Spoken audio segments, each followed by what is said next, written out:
아빠가 들려주는 강의 김지영입니다.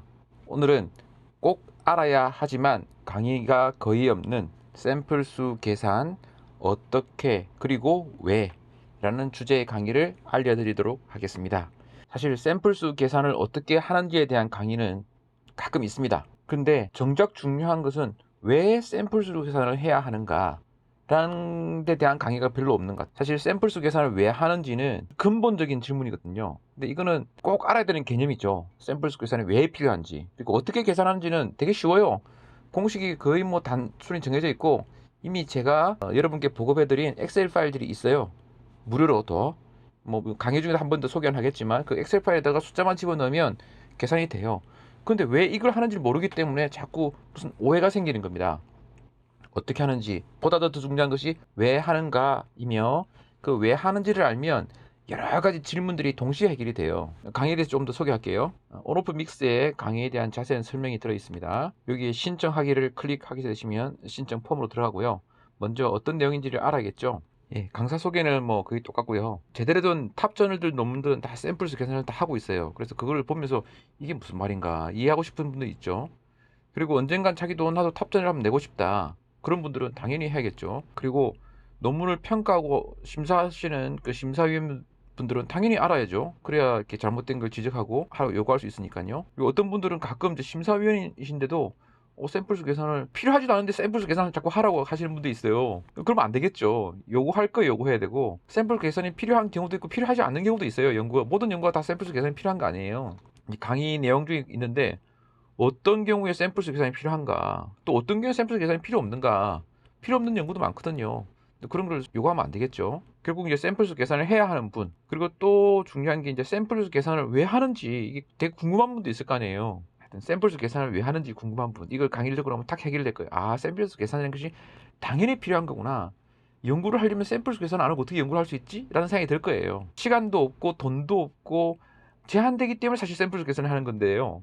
어떤 사람은 너무 바빠서 잘 못하겠어, 그러니까 샘플 계산은 필요 없어, 이렇게 생각하는 분이 있는데 그건 잘못된 생각이에요. 시간도 없고 돈도 없기 때문에 샘플 계산하는 거거든요. 그 다음에 이제 검정력, 그 파워라 그러죠. 그 P 값과 샘플 수 계산이라는 것이 거의 같이 맞물려 있어요. 거의 같은 말이에요. 이게 세 개가. 특히 샘플 수 계산과 파워는 같은 말인데, 이 관계가 그 5번 샘플 계산을 왜 하는지를 알게 되면 이것들이 자연히 이해가 돼요. 아, 이래서 샘플 수 계산을 하는구나.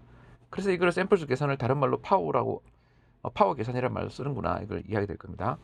그리고 이제 무엇보다 제대로 된 논문을 쓰고 싶은 분, 이러면 이제 탑전을 내는 거를 전제하는 거죠. 뭐, 탑전을 내지 않더라도 연구를 앞으로 하실 거라면, 이제 실험적인 연구를 말이죠. 실험적인 연구를 하실 분이라면 샘플 계산을 알아야 됩니다. 그다음에 수업을 비추하는 분, 뭐 논문 안 쓰실 분들은 이걸 들을 필요 없겠죠. 본 강의는 강의도 하고 실습도 같이 하지만 사실 실습은 간단해요. 샘플수 계산하는 거 되게 쉽거든요. 실습이 아주 중요하진 않습니다. 그냥 이건 뭐 그때 실습하지 못한다고 해서 뭐 이해 못할 그런 게 아니에요. 그냥 강의만 잘 들으면 나중에라도 해볼 수 있습니다. 그래서 어떻게 할 것이냐, 샘플수 계산은 어떤 것이며 왜 하는지에 대한 게 주가 되겠죠. 그리고 어떤 경우는 샘플수 계산이 필요 없는가, 필요 없는지도 알아야 되잖아요. 그걸 알고 또 심사위원 계신 분이 가끔 샘플수 계산하라고 자꾸 요구하시는데 할 필요 없는 연구는 요구하지 말아야 됩니다. 그 샘플수 계산과 P값과 검증과의 관계도 이제 다루게 될 거고, 그 우위성 검정에서 일반적으로 샘플수 계산을 많이 합니다. 그리고 여러분들이 아마 뭐 다른 강의를 들었다든지 뭐 그렇게 하시면 보통 우위성 검정에 대한 샘플수 계산을 보통을 많이 다루고 있어요. 근데 사실 비열등성 검정도 해야 되고 비열등성 검정에서도 샘플수 계산이 필요하거든요. 이것도 개념을 가지시면 좋습니다. 뭐 어렵진 않아요. 하우는 되게 쉬워요. 왜 하는지를 아는 게 중요하지. 그 다음에 신청은 위쪽에 신청 링크가 있으니까 그걸 하시면 되고, 강의료는 29,000원이고요. 강의료는 미리 내실 필요가 없어요. 강의 전날 하루 전날 내세요. 그게 더 좋아요. 뭐 생각 충분하셔가지고, 뭐 그다음에 이 강의 내용은 녹화한 뒤에 그 수강하신 분들이 평생 다시 보기 할 수 있도록 해드릴 예정입니다. 가끔 어떤 분들은 그날 마침 시간이 없어가지고 강의 듣지 못하겠다, 그런 분들도 가끔 있으시더라고요. 그런 분들은 다시 듣기 하시면 되겠습니다. 뭐 실습이 크게 중요하지 않기 때문에 실습은 단순해서, 대신에 이제 이 실제 강의를 듣는 것은 질문도 할 수 있거든요.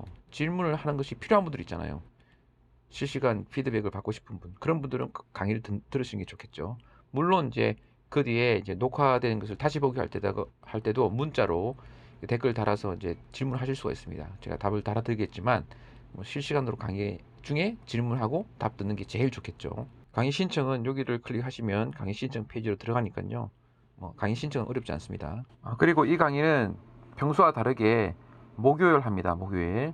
제가 다른 강의는 토요일 날 많이 했었는데 어떤 분들은 토요일 날 또 진료가 있어가지고 외래 진료가 있어가지고 잘 못 들으시는 분도 있기도 하고, 또 얼마 전에 P값이 뭔가에 대한 강의를 했는데 그것과 약간 연관돼 있거든요. 그렇기 때문에 그 강의를 끝난 지가 얼마 안 돼가지고 가급적이면 너무 오래 끌면 안 될 것 같아서 토요일 하려고 하면 제가 3월 넘어가야 되거든요. 그래서 가급적 늦지 않게 하려고 하다 보니까 2월 17일 하게 됐고, 그날이 목요일입니다.